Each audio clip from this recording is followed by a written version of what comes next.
In order to get the iPhone ringtone on Samsung Galaxy A25 5G, we need to find an app, a third-party app that allows you to install such a ringtone. And we're gonna go to the Play Store in order to find this app. Let's search, and we can simply type iPhone ringtone. And of course you will find many different apps that you can use. I'm gonna choose this one over here. Feel free to try a different one. This is just an example, of course. Once it is installed, we can press open in order to launch the app. We don't really need to allow notifications. And then over here, what we can do is, for instance, go to one of the iPhone ringtones. Let's say I'm gonna choose iPhone 13. We should see the list of different ringtones. We can tap on play in order to hear them.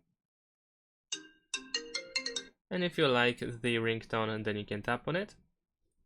And when we do that for the first time, we can either set as a ringtone or download the ringtone. It's up to you. If you decide to download, then you will need to load it into the ringtone list. So in this case, I'm gonna set as a ringtone, and then I'm gonna choose as a color ringtone.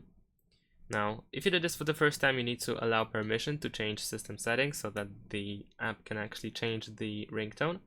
And once you go back, you want to tap again, and there we go. We have the information that the ringtone has been set successfully.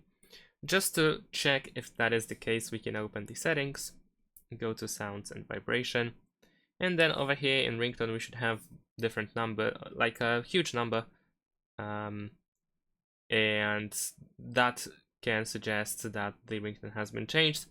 You will probably not find the ringtone on the list, but of course, if for some reason you want to have it over here, you can also press this plus button and you should have it downloaded as well.